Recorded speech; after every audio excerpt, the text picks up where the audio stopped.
Bab 2636 Bendera Legiun. Di samping papan catur, cahaya redup muncul di Yuan Xi yang besar. Dia mengangkat tangannya dan memukul Heixue. Di bawah pukulan ini, perlindungan di tubuh Heixue terguncang, kilaunya redup, tubuhnya bergetar, dan mulut serta hidungnya berdarah. Wajahnya jelek, karena setelah Jiao Jiao tewas dalam pertempuran, situasinya berubah menjadi lebih buruk.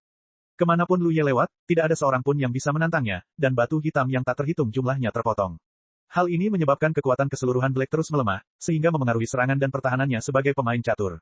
Dalam 2 ronde pertama, dia melihat bahwa situasinya tidak baik, jadi dia menjadi kejam dan mengirim induk serangga dari sarang jangkrik untuk mencegat Lu Ye. Ibu serangga dapat dikatakan sebagai bidak catur terkuat di bawah komando Jiao Xi. Dia adalah orang kuat yang setingkat dengannya. Dia telah membunuh banyak musuh dalam permainan catur, dan kekuatannya tidak sepele. Untuk memastikan tidak ada yang salah, dia bahkan mengatur lebih dari selusin Hedao untuk menemani ibu serangga. Namun, bahkan susunan pemain seperti itu tidak dapat menahan momentum pembunuhan gila Lu Ye. Setelah membayar harga hampir setengah dari kematian Hedao, Lu Ye hanya terluka ringan. Jika dia tidak memindahkan Heizi yang masih hidup tepat waktu, dia akan terbunuh dan seluruh pasukan akan dimusnahkan. Tidak ada yang bisa menghentikannya. Tidak ada yang bisa mengalahkanku. Papan catur langit berbintang telah muncul berkali-kali di dunia batin, tetapi tidak pernah sekalipun seorang biksu mampu memengaruhi tren seluruh permainan catur dalam mode catur legiun. Catur legiun dan catur legiun bersaing berdasarkan kekuatan dan warisan keseluruhan legiun masing-masing. Ini adalah konfrontasi skala besar antara banyak bidak catur di kedua sisi hitam, dan ini adalah pertarungan kecerdasan dan keberanian antara pemain catur dalam mengatur bidak catur mereka. Namun sekarang monster telah lahir di pihak putih, menghancurkan keseimbangan seluruh permainan catur. Sayangnya, nutrisi untuk pertumbuhan monster ini disediakan oleh kematian orang-orang kuat hitam. Ketika Heisue memikirkan hal ini, dia sangat sedih hingga ingin muntah darah. Puff, dia benar-benar memuntahkan seteguk darah, menundukkan matanya, dan melihat pertempuran di papan catur tertentu. Di kotak catur, bidak catur sisi hitam dan putih awalnya saling terjerat dan bertarung, dan itu dianggap sebagai situasi yang seimbang. Namun, setelah Yuan Xi baru saja memindahkan Lu Ye Zeng, situasinya mulai menjadi sepihak. Prajurit manusia ini akan membunuh kemanapun dia pergi. Menunjuk pedang hitam panjang di tangannya, Hedao yang kuat jatuh seperti jerami satu persatu. Kemudian darah hitam melihatnya bergegas ke tengah kotak catur, memegang bendera perburuan berwarna merah darah di tangannya. Bendera Legiun. Ini adalah perubahan kedua dari awal permainan catur hingga saat ini. Baru beberapa ronde yang lalu, bendera Legiun ini tiba-tiba muncul di sisi petak catur ini. Para pemain di kedua belah pihak juga segera menyadari efek magis dari bendera berdarah ini. Secara alami, mereka mengirim pasukan dan jenderal dari seluruh penjuru, melemparkan banyak bidak catur ke tempat ini untuk memperebutkannya. Pada saat ini, bendera Legiun tidak diragukan lagi telah jatuh ke tangan White. Ketika Lu Ye mengangkat tangannya untuk menarik bendera besar dari kehampaan, bendera besar itu tiba-tiba berubah menjadi bayangan padat, mengambang di belakangnya. Darah beriak seperti riak di permukaan danau, memenuhi satu petak catur demi satu. Semua bidak catur putih yang diselimuti oleh riak darah merasakan pada saat ini bahwa kekuatan mereka sendiri telah diperkuat. Fungsi luar biasa dari bendera Legiun ini adalah dapat meningkatkan kekuatan bidak catur dalam 100 petak catur yang berpusat pada bendera hingga setengah hingga 20%. Semakin dekat bidak catur dengan bendera, semakin besar peningkatannya. Ini juga alasan mengapa Yuan Xi dan Heixue mengirim banyak biksu untuk datang dan bersaing memperebutkannya, karena dalam permainan catur biasa, bendera ini adalah harta karun yang benar-benar dapat memengaruhi tren keseluruhan dan harus direbut. Pihak manapun yang merebut bendera ini akan mengambil keuntungan dalam pertempuran berikutnya. Namun pada titik ini dalam permainan catur, ada sesuatu yang sedikit tidak normal. Titik abnormal terletak pada Lu Ye. Kekuatannya saat ini membuatnya menonjol di seluruh permainan catur, dan dia jauh di depan. Awalnya, sebelum dia tumbuh dewasa, Jiao dapat dianggap sebagai lawan terkuatnya, tetapi setelah membunuh Jiao tanpa kendala apapun, kekuatan Lu Ye meningkat begitu cepat sehingga Black tidak dapat menahannya sama sekali. Misalnya, induk serangga dari sarang jangkrik yang telah kita lawan sebelumnya, setelah membunuhnya begitu lama, kekuatannya sebenarnya mencapai hampir 4.000 level. Dibandingkan dengan kekuatan Lu Ye yang 5.000 level, hanya ada perbedaan 1.000. Jika selisihnya hanya ini, induk serangga masih dapat berurusan dengan Lu Ye. Namun setelah Lu Ye tidak bisa mendapatkan kejutan apapun untuk meningkatkan kekuatannya dalam permainan catur, kejutan yang didapatkannya semuanya menebus latar belakangnya secara keseluruhan. Kekuatan, kecepatan, dan bahkan reaksinya semuanya telah ditingkatkan secara tak terbayangkan. Ada juga metode aneh yang tak terhitung jumlahnya yang diberikan oleh permainan catur. Dengan premis seperti itu, bagaimana ibu serangga dapat bersaing dengan Lu Ye? Bahkan jika dia memimpin selusin Hedao, orang-orang yang terbunuh akan jatuh terlentang. Sekarang setelah bendera Legiun diperoleh, keunggulan putih akan semakin meluas, kecuali hitam memiliki kemampuan untuk merebut bendera Legiun dari Lu Ye sekarang, yang dapat mengekang penurunan. Namun, jika ingin mengambil bendera Legiun, Anda harus membunuhnya. Ini jalan buntu. Wajah Heixue menjadi semakin muram, seolah-olah dia telah melihat pemandangan kekalahan dan kematiannya. Dalam seluruh permainan catur sebelumnya, Lu Ye adalah satu-satunya yang sulit dibendung. Sekarang, kemanapun dia pergi, kekuatan semua bidak putih dalam 100 petak catur telah meningkat, dan jumlah bidak putih yang sulit dibendung bahkan lebih banyak. Ketika giliran darah hitam tiba, dia sama sekali tidak ragu dan segera memperkuat perlindungannya sendiri. Karena perubahan kekuatan keseluruhan bidak catur di kedua sisi, dia benar-benar tidak diuntungkan baik dalam menyerang maupun bertahan. Jika dia tidak memperkuat perlindungannya di ronde ini, dia mungkin akan mati jika diserang oleh Yuan Shi selama 2 ronde lagi. Dia telah melakukan ini sejak beberapa ronde yang lalu. Dengan kata lain, dia baru-baru ini berada dalam kondisi di mana dia hanya bisa menerima pukulan dan tidak bisa melawan. Tetap hidup, Yuan Shi tidak terkejut ketika dia melihat ini, dia hanya mencibir. Bahkan jika darah hitam memperkuat perlindungannya di setiap ronde, dia masih yakin bahwa pertempuran akan berakhir dalam 10 ronde. Selama pihaknya dapat membunuh pemain hitam, permainan akan dianggap menang. Dia sedang mempertimbangkan apakah akan menunda waktu, karena masih banyak batu hitam dalam permainan catur. Begitu permainan catur selesai, batu-batu hitam ini akan dapat lepas dan bebas. Akan terlalu merepotkan untuk mengejar mereka saat itu. Akan lebih baik untuk mengusir mereka semua sambil mempertahankan permainan catur. Saat ini putih memiliki kemampuan ini. Menghadapi ejekan Yuan Shi, Heixue tetap diam. Jenderal yang kalah benar-benar tidak punya hak untuk mengatakan apapun, tetapi matanya yang tertunduk berkedip tidak yakin. Karena dia tiba-tiba teringat sesuatu. Kali ini, kota darah hitam dan sarang jangkrik memimpin pasukan untuk menyerang kota Souzhou. Mereka diperintahkan oleh Blood Jiu. Pada awalnya, Blood Jiu bahkan secara pribadi datang untuk membantu, membuka jalur serangga sehingga pasukan mereka dapat. Tiba di sini, Zhou Zucheng terkejut. Dia juga menerima beberapa perintah dari Blood Guilty, yang menyuruhnya untuk menunda pertempuran. Awalnya dia tidak mengerti mengapa, tetapi kemudian dia mengetahui bahwa Blood Guilty ingin mengeluarkan papan catur berbintang yang tersembunyi di sini. Dia jelas mengetahui melalui beberapa metode bahwa harta karun ini disembunyikan di sini, dan membawanya keluar, yang jelas merupakan konspirasi. Jika Anda punya rencana, Anda akan punya rencana cadangan. Tetapi sekarang permainan catur akan segera berakhir, mengapa leluhur ini belum muncul? Heixue tidak dapat mengetahuinya. Satu-satunya hal yang pasti adalah bahwa leluhurnya tidak akan melakukan hal-hal yang tidak berguna, jadi dalam permainan ini, dia mungkin tidak memiliki harapan untuk mengubah kekalahan menjadi kemenangan. Yang harus dia lakukan hanyalah menunggu dendam darah datang. Tiba-tiba, beberapa ronde berlalu, dan situasi untuk bintik matahari menjadi semakin tidak menguntungkan. Meskipun darah hitam telah memobilisasi mereka dengan seluruh kekuatan mereka untuk menghindari pengejaran Bai Zi, perbandingan jumlah bidak catur antara kedua belah pihak di papan catur telah mencapai perbedaan yang sangat besar. Terutama Lu Ye saat ini sedang bertarung melawan bendera Legiun. Tidak hanya kekuatan tempurnya sendiri yang tak tertandingi, tetapi juga orang-orang di sekitarnya. Bidak putih di kotak catur juga dapat ditingkatkan secara signifikan. Jika situasinya berkembang seperti ini, Heixue memperkirakan bahwa tidak akan lama lagi sebelum semua bidak caturnya akan diusir dan dibunuh. Dan dia telah memperhatikan niat Yuan Shi, karena Yuan Shi jelas telah berbelas kasih di antara para pemain catur di ronde-ronde ini. Dia tampaknya berniat untuk berurusan dengan semua bintik matahari terlebih dahulu, dan kemudian berurusan dengannya sebagai pemain catur. Sungguh ide yang kejam, tetapi leluhur itu masih hilang. Hampir segera setelah pikiran ini terlintas di benaknya, dia tiba-tiba mendengar Yuan Shi di sisi yang berlawanan menghela nafas ringan, dan kemudian menoleh dan melihat ke satu arah. Heixue juga merasakan sesuatu di hatinya pada saat berikutnya, dan dengan cepat melihat ke arah itu. Apa yang dia lihat adalah seberkas darah yang terbang dari arah itu dengan kecepatan yang tak terbayangkan. Darah hitam merasakan aura yang familiar dari cahaya darah.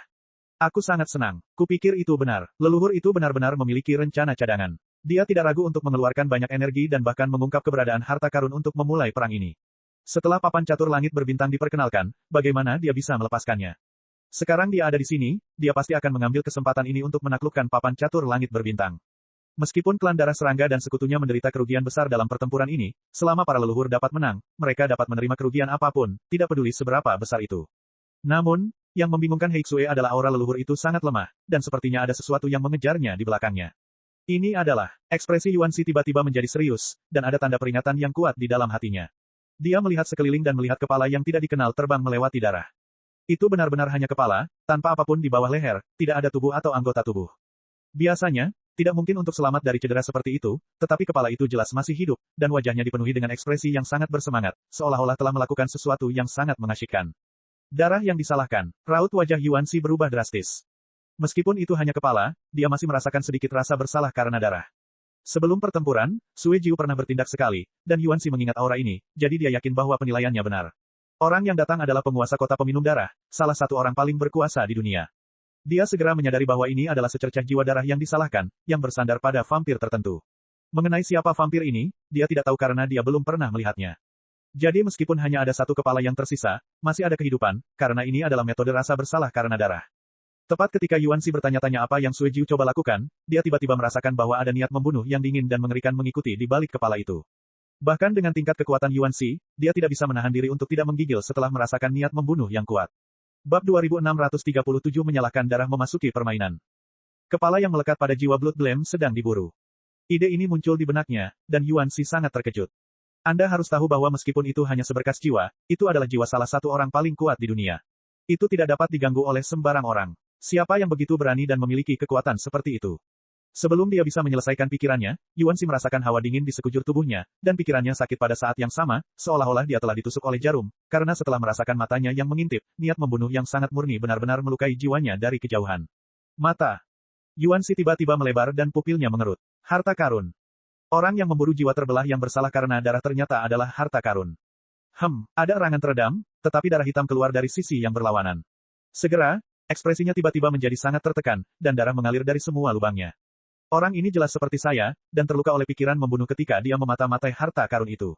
Yuan Xi tidak punya waktu untuk memperhatikan Hexue saat ini. Dia hanya samar-samar merasa bahwa mungkin ada beberapa perubahan dalam permainan catur hari ini. Jiwa terbelah yang bersalah karena darah tiba-tiba datang dan diburu oleh harta karun. Tidak peduli bagaimana Anda melihatnya, hal ini tampak aneh. Perubahan di luar permainan catur tidak membuat para biksu di dalam permainan catur khawatir. Lu Ye saat ini memimpin banyak biksu putih untuk mengejar dan mencegat batu hitam yang masih hidup. Seluruh papan catur awalnya penuh dengan figur manusia, tetapi pada saat ini, sebagian besar papan catur kosong. 90% dari bidak yang masih hidup ditutupi dengan cahaya putih, dan hanya 10% yang merupakan bidak hitam. Kemenangan tidak jauh, dan orang-orang kulit putih secara alami bersemangat. Namun, tepat ketika orang-orang kulit putih sekuat pelangi, kekosongan di segala arah tiba-tiba berguncang hebat. Lu Ye kebetulan memenggal kepala seorang pria kulit hitam dengan satu pukulan. Dia berbalik dan melihat bahwa ruang di sekitarnya terdistorsi, dan itu jelas tidak stabil. Bahkan garis-garis darah di tepi papan catur kabur dan hampir runtuh. Keterkejutan semacam ini berlangsung selama beberapa tarikan napas, lalu perlahan mereda. Tuan, apa yang terjadi? Lu Ye mengangkat kepalanya dan bertanya. Roh Blood Blame telah datang. Yuan Xi mengerutkan kening, menatap ke bawah ke suatu titik di papan catur, dan menjawab dengan sungguh-sungguh. Blood Blame memisahkan jiwa. Ya, Yuan Xi mengangguk, kuncinya bukan itu. Kuncinya adalah dia menarik harta karun. Kekacauan dalam permainan catur tadi adalah benturan kekuatan harta karun. Di bidang penglihatan, kepala itu sudah bergegas masuk ke permainan catur, dan harta karun itu mengikuti dari dekat. Baru saja dia melihatnya dari kejauhan. Yuan Xi belum melihat dengan jelas harta karun apa itu. Dia hanya tahu bahwa itu adalah bola cahaya merah darah. Baru saat itulah dia melihat dengan jelas bahwa ada sosok manusia dalam cahaya merah darah itu. Tetapi yang membingungkan Yuan Xi adalah bahwa pria ini tidak bernyawa, seolah-olah dia sudah lama mati, dan dia masih memegang pedang di tangannya. Sesuatu seperti pembuluh darah tumbuh dari gagang pedang, tumbuh kuat dengan lengan pria itu. Bersama-sama, harta karun yang paling berharga tidak diragukan lagi adalah pedang ini, tetapi Yuan Xi melihat dengan saksama dan menemukan bahwa dia tidak mengenali nama pedang ini. Di dunia batin, tidak banyak harta karun jenis pedang, dengan total kurang dari 10 pedang, dan semuanya tercatat dalam catatan kekuatan besar. Tetapi dia yakin dia belum pernah mendengar tentang benda ini sebelumnya. Apakah ini harta karun yang baru lahir? Atau apakah itu jatuh dari langit berbintang yang rusak? Satu-satunya hal yang dapat dilihatnya adalah bahwa pria yang memegang pedang itu tidak dalam kondisi yang tepat. Dia tampak mati tetapi masih hidup. Tiba-tiba, dia menyadari, budak pedang. Keadaan orang ini jelas bahwa tubuhnya masih hidup, tetapi kecerdasan spiritualnya telah hancur. Seluruh dirinya telah diperbudak oleh keinginan harta karun dan berubah menjadi budak pedang. Bukannya hal serupa tidak pernah terjadi dalam sejarah dunia batin, tetapi tidak semudah itu untuk menjadi budak harta karun. Itu hanya dapat dicapai melalui banyak kesempatan dan kebetulan. Dia tidak tahu mengapa orang ini menjadi budak pedang, tetapi dia memang sudah mati. Dadutong, kita dalam masalah. Yuan Xi sakit kepala. Dia mengharapkan kemenangan dalam permainan catur, tetapi sekarang tampaknya semua ini adalah rencana Sue Gui. Tidak heran orang ini tidak ragu untuk mengekspos harta karunnya yang lain sebelumnya. Dia jelas punya rencana besar. Saat dia berbicara, dia mengirim pesan kepada Lu Ye untuk memberitahunya tentang situasi saat ini. Lu Ye mengerutkan kening ketika dia mendengar ini. Pada saat yang sama, di papan catur tertentu, kepala yang melekat pada jiwa Blood Blame bertanya kepada Black Blood, di mana Jiao. Situasinya agak berbeda dari yang dia harapkan. Dalam imajinasinya, papan catur langit berbintang digambar, dan pemain caturnya seharusnya berwarna putih, tetapi karena suatu alasan mereka berubah menjadi darah hitam. Namun, masalahnya tidak besar. Black Blood dan Jiao adalah vampir, dan itu tidak memengaruhi rencananya selanjutnya. Jadi sekarang dia hanya perlu menemukan Jiao, bergabung dengannya, dan kemudian dia dapat memulai langkah berikutnya. Tuan, Jiao tewas dalam pertempuran. Hexue menghela nafas. Sue Jiu tidak dapat mempercayai telinganya dan tidak dapat menahan diri untuk tidak tertegun sejenak, apa yang kau katakan? Tuan, Jiao tewas dalam pertempuran. Meskipun Hexue khawatir, dia tetap mengulanginya karena itu adalah fakta dan dia tidak dapat berbohong. Beberapa orang tidak dapat mengerti mengapa leluhur mereka tampak begitu marah.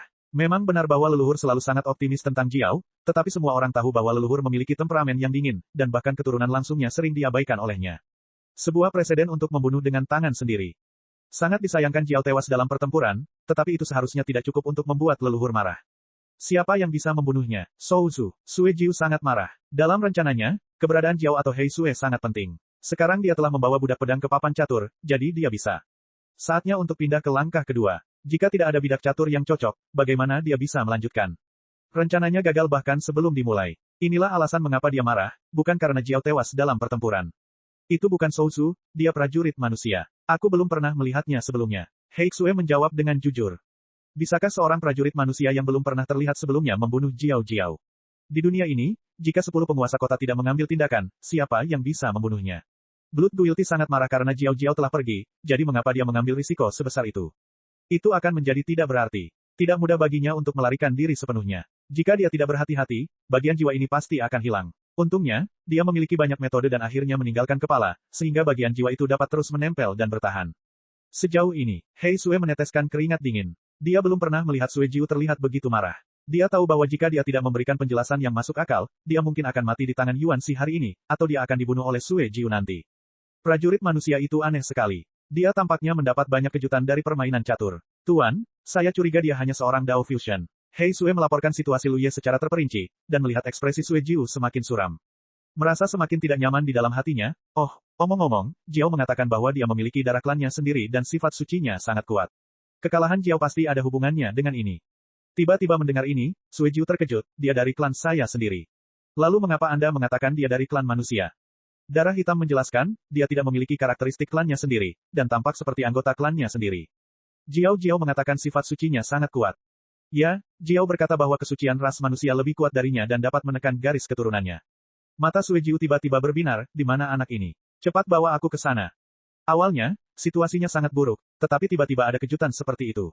Tidak peduli apakah orang itu vampir atau manusia, selama dia memiliki sifat suci, dia dapat memenuhi persyaratannya. Selain itu, dia mampu membunuh Jiao dalam permainan catur. Prajurit manusia ini pasti sangat kuat saat ini. Sulit untuk mengatakan bahwa dia lebih cocok daripada Jiao untuk menjalankan rencana semula. Heixue tidak berani mengabaikan, dan buru-buru mulai memobilisasi Sue Jiu dengan seluruh kekuatannya untuk bergerak mendekati posisi Luye. Tong Dadu, aku curiga bahwa Blood Jiu ingin menggunakan kekuatan budak pedang ini untuk memperbaiki papan catur langit berbintang. Di sisi lain, Yuan Shi juga berkomunikasi dengan Luye. Alasan mengapa dia membuat tebakan ini adalah karena dia menggabungkan semua tebakan sebelumnya, dan ini seharusnya menjadi tebakan yang paling masuk akal.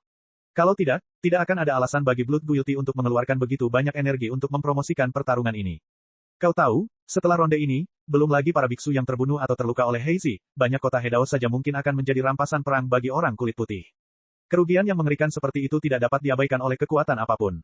Bagaimana mungkin Blood Guilty bertindak seperti ini jika tidak ada rencana yang lebih besar? Dan nilai harta karun cukup besar bagi Blood Guilty untuk meninggalkan bidak catur ini. Jika demikian, maka Blood Guild memiliki rencana yang bagus. Dalam keadaan normal, bahkan jika dia memimpin papan catur langit berbintang, dia tidak memiliki banyak kesempatan untuk memperbaikinya, karena papan catur langit berbintang memiliki kemauannya sendiri. Begitu dia merasakan ada yang salah, dia pasti akan melarikan diri ke dunia bawah lagi, akan sulit bagi Blood Guilty untuk memancingnya keluar lagi. Namun sekarang harta karun lain telah memasuki permainan catur, dan papan catur langit berbintang tidak akan melepaskannya apapun yang terjadi. Begitu kedua harta karun ini saling bersaing, peluang pertumpahan darah akan datang. Sekarang setelah dia menyadari niat Sue Jiu, bagaimana mungkin Yuan Shi hanya duduk diam dan menonton? Tuan, bisakah Anda mendekatkan saya dengan budak pedang itu? Tanya Luye. Setelah mendengar deskripsi Yuan Shi tentang budak pedang itu, dia tiba-tiba teringat pada seseorang karena mereka terlalu mirip. Namun, sampai dia melihatnya dengan mata kepalanya sendiri, dia tidak dapat memastikan apakah budak pedang itu adalah orang yang dia kira. Apapun yang terjadi, Anda harus melihatnya dengan mata kepala sendiri. Tidak, Yuan Shi dengan tegas menolak, itu terlalu berbahaya. Memang benar bahwa Luye sangat kuat dalam permainan catur saat ini, dan tidak ada seorang pun di antara orang-orang berkulit hitam yang menjadi lawannya, tetapi kali ini dia harus menghadapi harta karun. Dan itu bukan harta karun biasa. Setelah budak pedang itu diperkenalkan ke dalam permainan catur oleh Blood Guilty, dia mengabaikan aturan permainan catur dan berlarian di sekitar papan catur, membunuh semua orang yang dia lihat. Dalam waktu yang singkat ini, tidak hanya batu hitam yang mengalami kemalangan, tetapi batu putih pun mengalami kerugian yang lebih besar karena ada begitu banyak batu putih. Kekuatan aturan papan catur langit berbintang sama sekali tidak dapat menahan budak pedang ini, karena dia memegang harta karun lainnya. Sebaliknya, banyak batu putih dan hitam terperangkap dalam kotak catur dan tidak dapat melarikan diri sesuka hati. Begitu budak pedang menemukannya, mereka akan sial. Permainan catur tiba-tiba berguncang hebat. Saat berikutnya, bendera legiun yang berkibar di belakang Luye menghilang tanpa jejak. Pada saat yang sama, seluruh permainan catur tampaknya telah mengalami beberapa perubahan yang halus dan tidak diketahui. Hati Luye tergerak, dan dia dengan cepat berlari ke depan, berkata, Tuanku, mohon maafkan saya punya alasan untuk melihat-lihat, saya akan menjelaskannya kepada Anda nanti. Saat dia berbicara, di bawah tatapan terkejut Yuan Shi, sosok Luye melewati satu petak catur demi petak catur, bergerak maju dengan kecepatan tinggi. Bab 2638 Yun Siwang dan Pedang Tianxuan. Ini, Yuan Xi menatap sosok Lu Ye dengan heran saat dia melintasi satu petak catur demi petak catur, berlari maju dengan kecepatan yang sangat tinggi, dan berkata dengan cemas, jangan membahayakan dirimu sendiri, kebanyakan orang. Dia tidak tahu mengapa Lu Ye bersikeras melihat harta karun itu, tetapi itu jelas bukan langkah yang bijaksana. Yang lebih tidak dia pahami adalah bahwa sebagai bidak catur, Lu Ye tiba-tiba tidak terikat oleh aturan permainan catur. Budak pedang itu dapat mengabaikan aturan permainan catur sepenuhnya karena harta karun di tangannya. Mengapa Lu Ye bisa melakukan ini? Tiba-tiba, dia menyadari sebuah kemungkinan dan tidak bisa menahan diri untuk tidak mengerutkan kening. Lu Ye tidak tahu mengapa dia tiba-tiba tidak lagi terikat oleh aturan permainan catur. Tetapi tepat setelah seluruh papan catur dalam kekacauan, muncul ide di benaknya bahwa dia dapat berlari mengelilingi papan catur sesuka hati, dan kemudian dia melakukannya. Tanpa dimobilisasi oleh pemain caturnya sendiri, bentuk tubuhnya tidak dibatasi dengan cara apapun, dan dia dapat menerobos blokade balok catur. Tidak hanya itu, bidang penglihatannya juga meluas. Awalnya, mereka berada di dalam petak catur. Selain pemain di kedua sisi memiliki gambaran umum tentang situasi keseluruhan, bidak catur hanya dapat melihat situasi di petak catur yang berdekatan. Yang lebih jauh adalah kabut samar yang menghalangi penglihatan mereka. Namun sekarang semuanya telah berubah. Sejauh yang dapat dilihat Lu Ye, semua kabut telah menghilang, dan dia dapat melihat puluhan blok jauhnya. Seolah-olah papan catur langit berbintang, sebuah harta karun, membuka pintu menuju kenyamanan baginya. Kemudian, sebuah pemandangan yang mengejutkan muncul. Dalam permainan catur, semua bintik matahari yang masih hidup berkumpul di arah yang ditujunya. Tidak, Heixue terkejut dan marah. Tidak banyak Heizi yang tersisa saat ini. Dia telah mengerahkan pasukan untuk menghindari konfrontasi antara bawahannya Heizi dan Lu Ye. Namun, baru saja, Heizi itu mulai bertindak sendiri. Seolah-olah ada tangan tak terlihat yang melampaui dirinya, pemain hitam, dan mengerahkan batu-batu hitam ini. Namun, orang-orang kulit hitam tidak tahu apa-apa tentang ini, dan mereka semua mengira itu adalah rencananya sebagai pemain catur, dan mereka semua bekerja sama. Ini adalah campur tangan dari keinginan harta karun. Darah hitam langsung mengerti bahwa dalam permainan catur, hanya keinginan harta karun yang bisa melampauinya sebagai pemain catur dan mengirimkan banyak batu hitam. Tapi, mengapa ini? Pada saat ini, bahkan jika Heixue ingin mengirim pesan ke bintik matahari itu dan meminta mereka untuk menyingkir, dia tidak bisa lagi melakukannya. Minggir, sosok Lu Ye bergegas ke kotak catur, dan pisau Panshan ditebas. Orang-orang kulit hitam dipenggal dengan ngeri, dan semua anggota tubuh mereka patah berkeping-keping. Lu Ye terus bergerak maju, tetapi banyak lampu neon mengikutinya dari belakang, jatuh ke tubuhnya, dan menghilang. Setiap lampu neon dapat meningkatkan fondasinya. Dibandingkan dengan saat permainan catur baru saja dimulai, dia sekarang memiliki 5.000 kekuatan, dan kecepatan serta kekuatannya telah meningkat beberapa kali lipat. Dan saat dia membunuh orang di sepanjang jalan, peningkatan ini masih terus berlanjut. Lu Ye merasa seluruh tubuhnya membengkak dengan daging dan darah, dan energi serta darahnya sendiri mengalir di tubuhnya, membengkak seperti bubur. Peningkatan semacam ini sangat menakutkan baginya. Itu sebenarnya bukan hal yang baik, karena itu di luar jangkauan apa yang dapat dia kendalikan. Pada saat ini, Lu Ye merasa seperti anak berusia 3 tahun yang memegang palu godam. Untungnya, bintik matahari itu rentan dan berubah menjadi tumpukan daging busuk jika dia menyentuhnya dengan santai. Membunuh mereka satu persatu, meninggalkan kekacauan di tanah. Apakah kamu prajurit manusia itu? Tiba-tiba sebuah suara terdengar di telinganya. Lu Ye menatap tajam dan terkejut, karena orang yang berbicara itu sebenarnya adalah kepala manusia, dan sepertinya itu adalah kepala vampir. Dengan luka seperti itu, dia seharusnya sudah lama mati, tetapi orang ini tampaknya masih hidup. Mati, Lu Ye tidak punya waktu untuk mengatakan apapun padanya. Dia menebas dengan pedangnya dan menghancurkan kepala itu menjadi berkeping-keping. Setelah membunuh beberapa kotak catur lagi, dia akhirnya melihat sekelompok cahaya merah, membunuh orang-orang di kotak catur yang tidak jauh dari sana. Ada banyak batu putih berkumpul di kotak catur ini, dan mereka semua melarikan diri saat ini, tetapi cahaya merah itu lewat. Di sini. Di bawah energi pedang yang tak terkendali, orang-orang kulit putih itu layu seperti daun musim gugur. Lu Ye terkejut dan menatap sosok yang terbungkus cahaya merah itu dengan tak percaya. Ketika dia mendengar cerita Yuan Xi sebelumnya, dia memiliki beberapa kecurigaan yang samar, tetapi dia tidak pernah menyangka bahwa semuanya benar-benar seperti yang dia pikirkan. Tuan Yun Wang, budak pedang itu secara mengejutkan adalah Yun Si Wang, yang mengorbankan tubuh dan darahnya di Singkong saat itu untuk melindungi kedamaian Singkong selama 30 tahun. Dan pedang panjang yang berharga di tangannya tidak diragukan lagi adalah pedang Tianxuan. Pada saat itu, gerbang jurang bintang terbuka di langit berbintang, dan Tuan Yun Wang kembali. Namun, aura harta karun itu bocor, menarik banyak prajurit Hedao yang kuat untuk menerobos langit berbintang.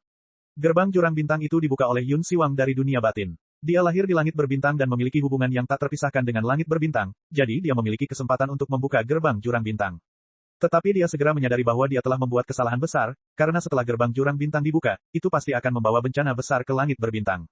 Oleh karena itu, dia tidak ragu untuk mengorbankan tubuh dan darahnya, menjadi budak pedang, menyempurnakan pedang Tianxuan, dan menjaga gerbang Xingyuan selama 30 tahun dengan pikirannya sendiri.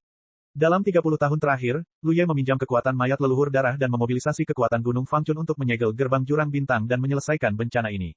Setelah Yun Si Wang melarikan diri dari langit berbintang, Lu Ye tidak pernah melihatnya lagi, dan tidak ada cara untuk mengetahui apa yang terjadi padanya. Satu-satunya hal yang saya tahu adalah bahwa dia pasti berada di dunia batin. Lu Ye sebenarnya berpikir untuk mencari seseorang untuk menanyakan informasi Yun Siwang, tetapi sayangnya dia tidak memiliki petunjuk atau saluran yang cocok untuk mengetahuinya. Saya tidak pernah berpikir bahwa kita akan bertemu di sini lagi hari ini. Hati Lu Ye setajam pisau. Memang benar bahwa bencana di langit berbintang disebabkan oleh Tuan Yun, tetapi dia telah menebus kesalahan itu dan membayar harga yang tak terbayangkan untuk itu. Hanya dengan melihat keadaannya saat ini, Lu Ye tahu bahwa kakak senior Yun, yang dulunya terkenal di bintang-bintang, telah meninggal. Sekarang dia hanya seorang budak pedang, dan tubuhnya yang tersisa dikendalikan oleh kehendak pedang Tianxuan. Namun, dia tidak tahu mengapa dia memiliki niat membunuh seperti itu. Meskipun dia berada puluhan blok catur jauhnya, pikiran pembunuhnya yang murni menyengat kulit Lu Ye. Pedang berharga ini tampaknya menghancurkan semua yang ditemuinya. Ketika pedang Tianxuan berada di langit berbintang, tidak seperti ini. Apakah sesuatu terjadi ketika dia memasuki dunia batin? Atau, setelah memiliki budak pedang, pedang Tianxuan membebaskan sifatnya sendiri, dan awalnya adalah pedang pembunuh. Lu Ye tidak tahu, dan dia tidak punya waktu untuk berpikir dalam-dalam, karena saat dia melihat Tuan Yun Wang, dia merasakan kenyamanan dan tiba-tiba menoleh untuk melihat ke arah Lu Ye. Kemudian dia mengangkat tangannya dan menebaskan pedang ke arah ini. Rambut Lu Ye berdiri tegak karena saat Master Yun Wang menebas dengan pedangnya, cahaya pedang itu tampaknya mengabaikan penghalang ruang dan menghantamnya di depannya melintasi jarak puluhan balok catur dalam sekejap. Lu Ye mengambil pisau di tangannya dan menebasnya dengan keras. Bilahnya menghancurkan cahaya pedang, tetapi semuanya tampak ditabrak oleh bintang dan terbang ke udara. Darah dan darah melonjak di dadanya, membuatnya sengsara. Matanya tiba-tiba menyipit. Pada saat ini, dengan berkah papan catur langit berbintang, dia memiliki kekuatan 5.000 cara. Kecepatan dan kekuatan pedangnya jauh lebih baik daripada keadaan normal. Dia hampir tidak dapat menangkap energi pedang dari Master Yun Wang di kejauhan.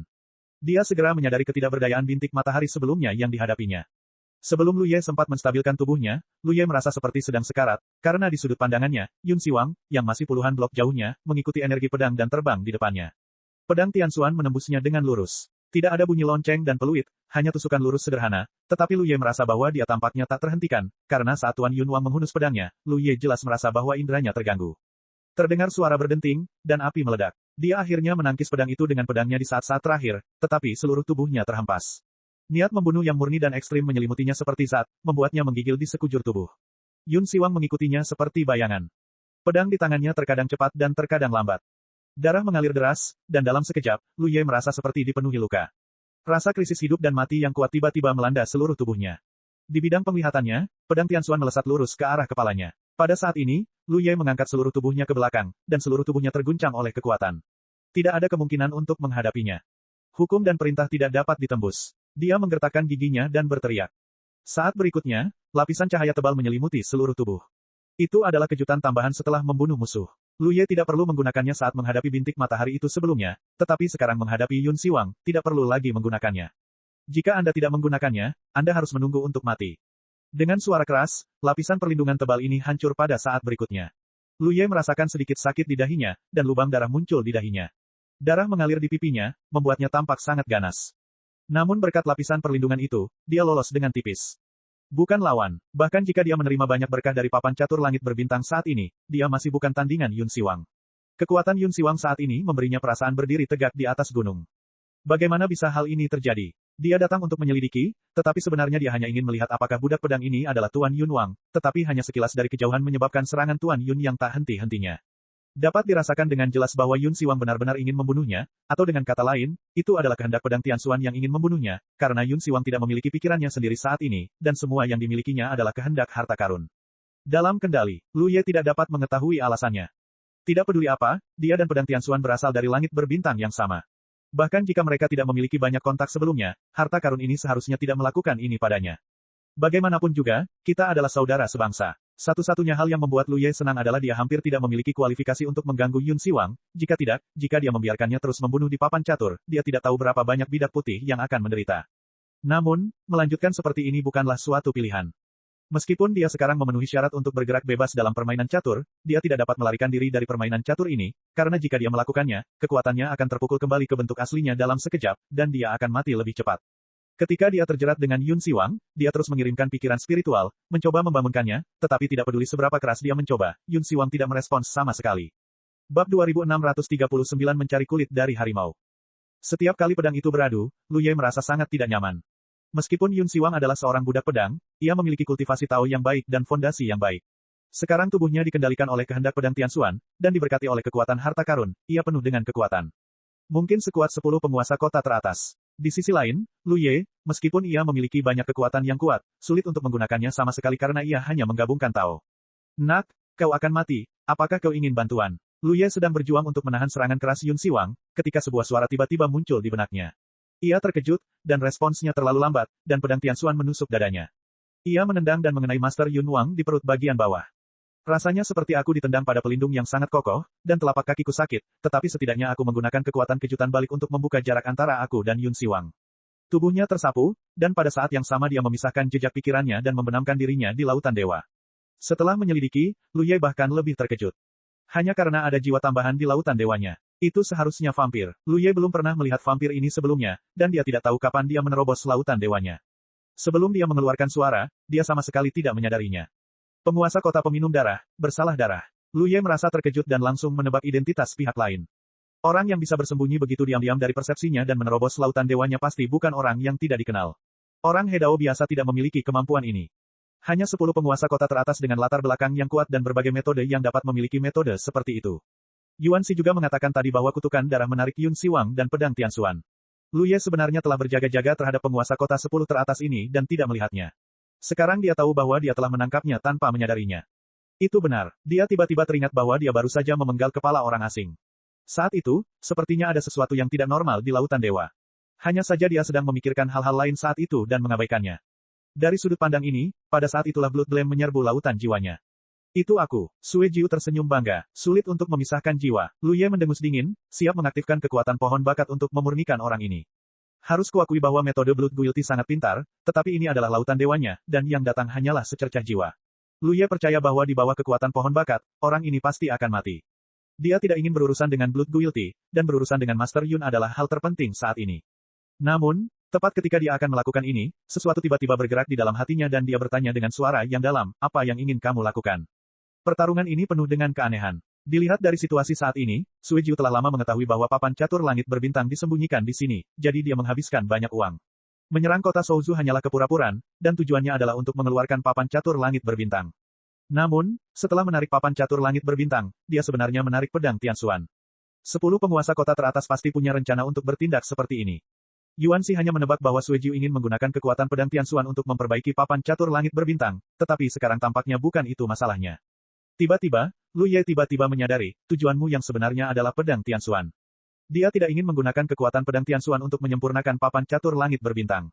Malah, justru sebaliknya, dia ingin menggunakan kekuatan papan catur langit berbintang untuk merebut pedang Tianxuan. Oh, Sue Jiu mengangkat alisnya, apakah kamu mengenali harta karun ini? Jika kamu tidak mengenalinya, bagaimana kamu bisa tahu nama harta karun itu? Sue Jiu telah memastikan bahwa ini adalah harta karun yang belum pernah muncul di dunia batin. Harta karun itu pasti telah mengembara keluar dari langit berbintang tertentu dalam beberapa tahun terakhir. Dia mengangguk sedikit dan berkata, ya, tujuanku adalah pedang Tianxuan ini. Nak, apakah kamu ingin bekerja sama? Itu akan sangat bermanfaat bagimu. Bagaimana? Lu Ye bertanya dengan cepat. Dia dapat menyegel laut ilahi kapan saja dan membakar abis jiwa Blood Guilty. Dia tidak tahu apakah dia bisa berhasil atau tidak. Satu-satunya hal yang pasti adalah bahwa jiwa yang menerobos ke laut ilahinya tidak akan banyak menyakitinya. Ancaman besar, jadi dia tidak keberatan mendapatkan lebih banyak informasi dari Blood Guilty. Apakah kamu belum menyadarinya? Sue Jiu terkekeh, papan catur langit berbintang menggunakan tubuhmu dan menginvestasikan kekuatan harta karun untuk bersaing dengan pedang Tianxuan. Jika ini adalah permainan catur lainnya, maka kamu dan budak pedang itu adalah bidak catur yang dipilih oleh 2 harta karun besar. Lu Ye tampak serius. Bagaimana mungkin dia tidak merasakan apa yang dikatakan Sue Jiu? Dia merasakannya sejak awal ketika permainan catur tiba-tiba berubah dan dia tiba-tiba tidak terkekang dan dapat bergerak bebas dalam permainan catur. Ada juga banyak bintik matahari yang menghalangi jalannya seolah-olah akan mati. Ini semua adalah papan catur langit berbintang yang berusaha sebaik mungkin untuk meningkatkan kekuatannya. Dia memang pion pilihan di papan catur langit berbintang. Harta karun ini berbeda dengan pedang Tianxuan. Pedang Tianxuan sendiri memiliki daya bunuh yang sangat kuat, tetapi papan catur langit berbintang tidak. Sekarang setelah terwujud, ia hanya dapat bertindak sesuai aturannya sendiri. Dalam permainan catur sebelumnya, kamu adalah yang terkuat, jadi kamu dipilih oleh harta karun. Ini adalah kesempatan sekali seumur hidup. Awalnya ia memiliki bidak catur, tetapi sayangnya ia dibunuh oleh Lu Ye. Awalnya, karena kematian Jiao, rencananya tidak dapat dilaksanakan lagi, tetapi siapa yang tahu bahwa Lu Ye, ras manusia, sebenarnya memiliki darah klan vampir, dan lebih suci daripada Jiao, sehingga ia dapat melanjutkannya. Ia hanya melakukan penyelidikan singkat dan menemukan bahwa Lu Ye memang memiliki darah klan vampir, yang sangat memenuhi persyaratannya. Apa gunanya itu bagiku? Tanya Lu Ye. Sue Jiu tersenyum, tidak banyak kesempatan untuk memenangkan hati harta karun seperti ini. Jika kamu dapat membantu papan catur singkong memenangkan permainan ini, maka ikatan akan terbentuk antara kamu dan harta karun itu. Di masa depan, jika kamu cukup kuat, kamu akan memiliki kesempatan untuk memurnikan harta karun ini, bukankah itu manfaat yang sangat besar? Benar-benar mengasyikkan, Lu Ye menjawab dengan enteng. Memurnikan harta karun itu sungguh mengasyikkan. Blood Guild telah mengerahkan begitu banyak upaya dan merencanakan dengan segala cara yang memungkinkan. Bukankah itu hanya demi harta karun? Orang kuat seperti dia bekerja keras untuk hal semacam ini, dan biksu mana yang tidak tergoda oleh harta karun itu. Namun, Lu Ye sebenarnya tidak punya banyak ide. Karena dia memiliki harta karunnya sendiri, yaitu Gunung Fangchun di langit berbintang. Karena dia memilikinya, godaan untuk memurnikan harta karun itu tidak terlalu kuat baginya. Tentu saja, daya tariknya masih ada. Apa yang bisa kamu lakukan untuk membantu? Tanya Lu Ye. Orang ini bertanya apakah dia ingin membantu begitu dia membuka mulutnya. Dia jelas punya beberapa rencana. Sue Jiu berkata, aku bisa membiarkanmu menggunakan semua kekuatanmu saat ini. Lu Ye tidak bisa menahan diri untuk tidak mengangkat alisnya. Sejujurnya, Sue Gui telah mengatakan begitu banyak hal, tetapi ini adalah satu-satunya kalimat yang paling menyentuh hatinya. Dia bukan lawan Yun Siwang saat ini, bukan karena dia tidak cukup kuat, tetapi karena dia tidak dapat menggunakan semuanya, karena tingkat kultivasinya yang tidak memadai. Dengan banyaknya berkah yang diberikan oleh papan catur langit berbintang kepadanya, saat ini dia hanya dapat menggunakan 60 hingga 70% dari kemampuannya. Penampilannya, saat berhadapan dengan Yun Siwang, Lu Ye bahkan harus sedikit memperlambat kecepatannya, karena jika kecepatannya terlalu cepat, akan sulit baginya untuk mengendalikan bentuk tubuhnya. Jika dia benar-benar dapat menggunakan kekuatan penuhnya, dia mungkin tidak akan dikalahkan oleh Yun Siwang. Bagaimanapun, Singkong senior ini hanya seorang budak pedang sekarang, dan dia juga tidak mampu mengerahkan kekuatan penuh dari harta karun itu. Apa yang harus dilakukan? Tanya Lu Ye. Sue Jiu terkekeh dan berkata, sangat mudah. Berikan tubuhmu padaku. Jika kau tidak dapat menggunakan kekuatan penuh tubuhmu, aku dapat menggunakannya. Awalnya dia ingin menggunakan tubuh Jiao atau Hexue, tetapi sekarang dia telah menjadi Lu Ye, yang tidak diragukan lagi lebih cocok. Ekspresi Lu Ye tetap tidak berubah, berpikir bahwa jika tidak ada hal baik yang terjadi tanpa alasan di dunia ini, Blood Guilty dapat menerobos lautan dewa miliknya sendiri secara diam-diam. Jika dia benar-benar menyerahkan kendali tubuh fisiknya kepada pihak lain, siapa yang tahu apa yang akan ditinggalkan orang ini? Tangan rahasia. Karena Lu Ye memiliki garis keturunan klan darah, bagaimana mungkin dia tidak mengetahui rahasianya? Blood Jiu tidak mungkin mengambil kesempatan untuk memurnikan tubuhnya menjadi boneka.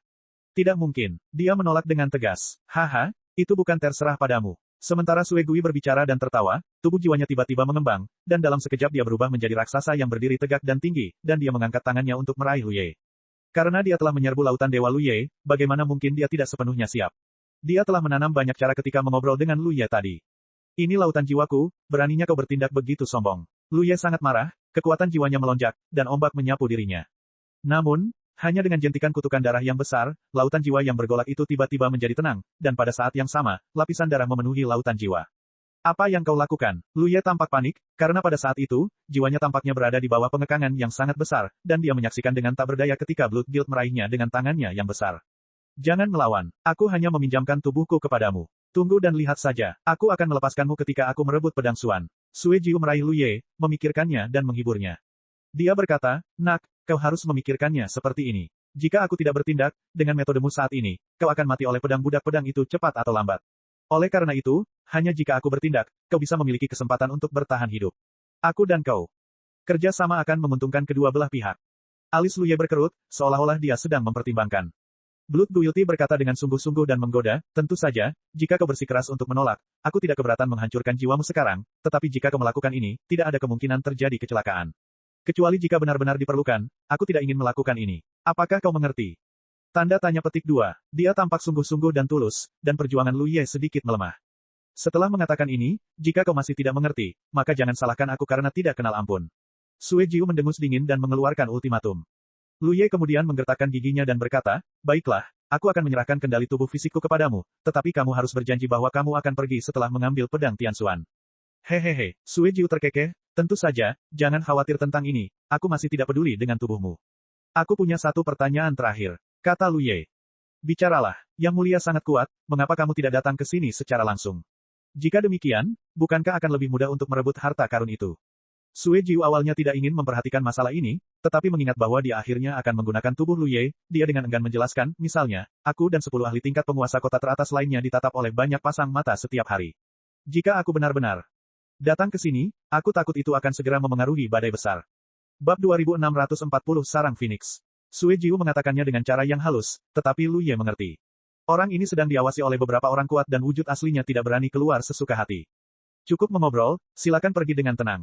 Teriak Blood Guilty, jelas tidak ingin berbicara lebih jauh tentang topik ini. Lu Yedang merasakan kekuatan isolasi yang tak berujung melilit tubuhnya, menyebabkan dia dengan cepat kehilangan kontak dengan tubuh fisiknya.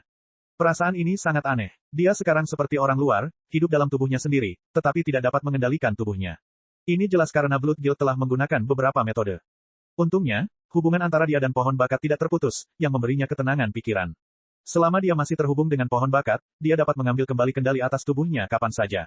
Saat dia berbicara dengan Sue Jiu, dia menghindari kejaran Yun Siwang, terbang dan bergerak dalam kotak catur persegi. Yun Siwang tampaknya mengawasinya dan tidak lagi tertarik pada bidak catur lainnya. Seperti yang dikatakan Sue Jiu tadi, jika ini adalah permainan catur, maka dia dan Yun Siwang adalah bidak catur yang dipilih oleh dua harta karun besar. Kehendak saling bersaing dengan bantuan bidak catur. Lu Ye sendiri bukanlah lawan yang sepadan. Mereka telah terluka hanya setelah beberapa saat berkonfrontasi. Di antara luka-luka daging dan darah, ada lebih banyak kekuatan harta karun yang tersisa, yang sulit dihilangkan dan dipulihkan. Adegan ini membuat Yuanxi mengerutkan kening dan menjadi sangat gugup.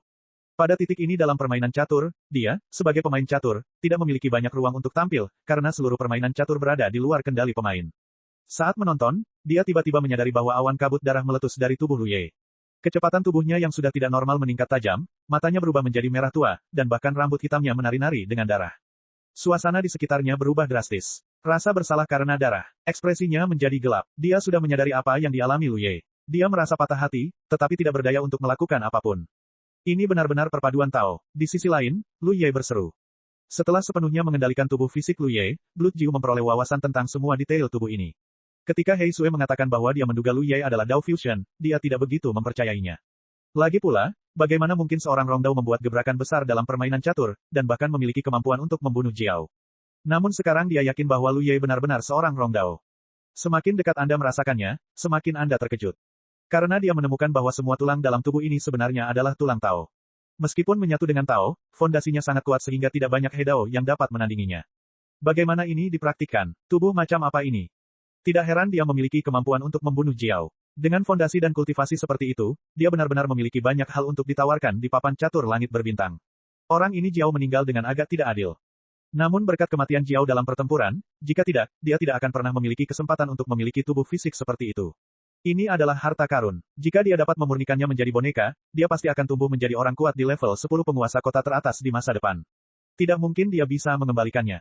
Akan menjadi lebih kuat. Jika demikian, dengan boneka seperti itu yang melindunginya, maka dia benar-benar orang paling kuat di dunia, dan bahkan Bakyu harus minggir. Sue Guan menggerakkan jari telunjuknya. Dia tidak memiliki niat baik terhadap Lu Ye sejak awal, tetapi sekarang dia bahkan lebih didambakan. Biasanya, ketika dia bertemu dengan tubuh seperti itu, dia harus segera memurnikannya untuk menghindari malam yang panjang dan mimpi buruk, tetapi sekarang bukan saat yang tepat.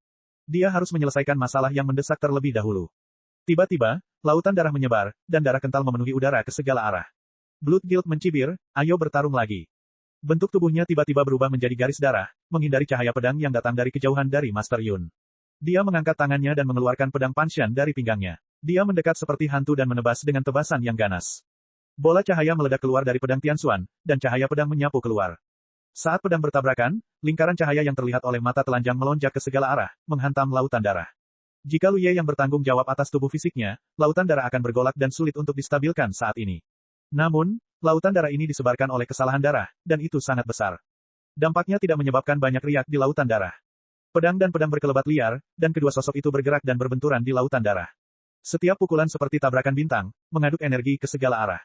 Pada awalnya, Sue Jiu tampaknya berada dalam posisi yang kurang menguntungkan, tetapi seiring berjalannya waktu dan dia menjadi semakin sempurna dalam mengendalikan tubuh Lu Ye, dia mampu secara bertahap membalikkan situasi.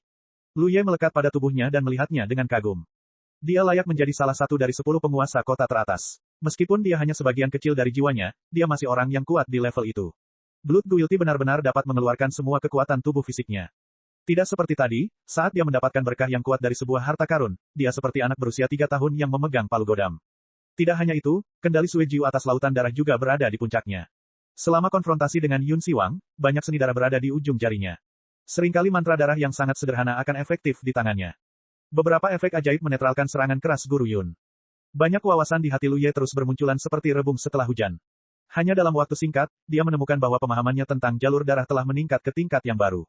Jika dia menggunakan banyak mantra darah itu di masa depan, mereka pasti akan jauh lebih kuat. Dia tidak bisa tertawa atau menangis sejenak. Dia tidak pernah berpikir bahwa menyerahkan kendali tubuhnya kepada Blood Guild benar-benar akan mendapatkan manfaat seperti itu. Tidak mengherankan jika situasi saat ini seperti Sue Jiu mengajarinya langkah demi langkah.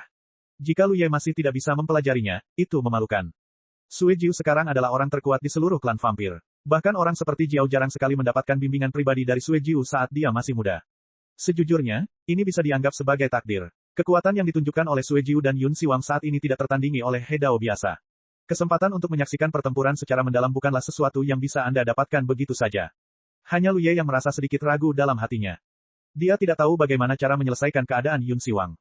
Dari lubuk hatinya, dia secara alami ingin membangunkan Yun Siwang. Meskipun pria ini membawa bencana ke langit berbintang, dia akhirnya menebusnya.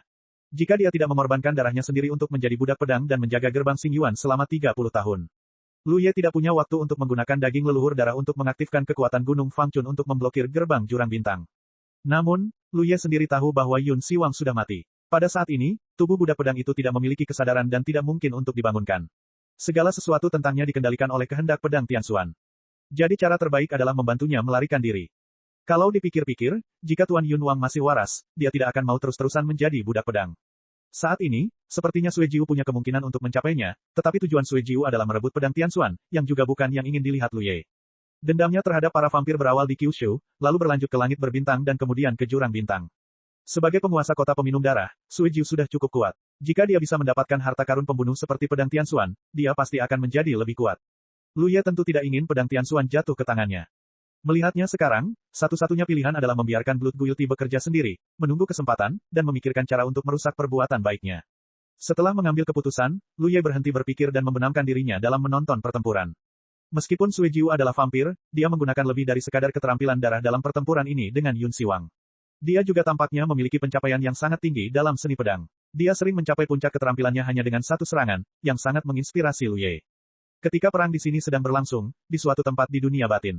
Ini adalah area yang sangat istimewa dan berbahaya. Seluruh area memiliki radius puluhan juta mil, dan garis-garis hitam dengan panjang dan ukuran yang berbeda dapat terlihat hampir di mana-mana. Seolah-olah seseorang telah memolesi jejak gelap di ruang ini. Namun, itu sama sekali bukan garis hitam, tetapi serangkaian retakan ruang. Dari retakan ruang, aura kehampaan dan kekacauan memenuhi udara, membuat ruang besar ini penuh dengan bahaya yang tidak terduga.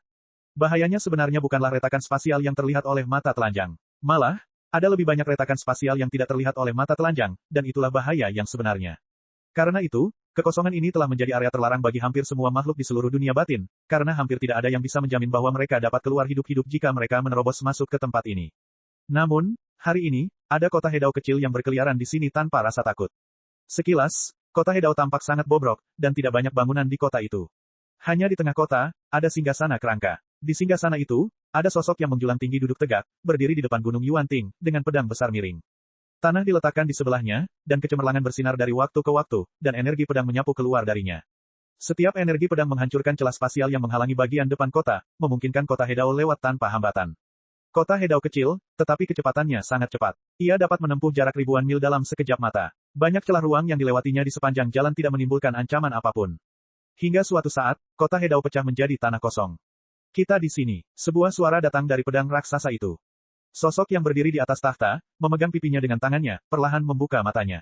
Dalam sekejap, matanya dipenuhi dengan kilat, dan bayangan pohon raksasa yang menjulang tinggi di langit terpantul di matanya. Pohon itu sebesar bintang, berdiri begitu tinggi di kehampaan, akarnya yang panjang menusuk ke kedalaman yang tidak diketahui.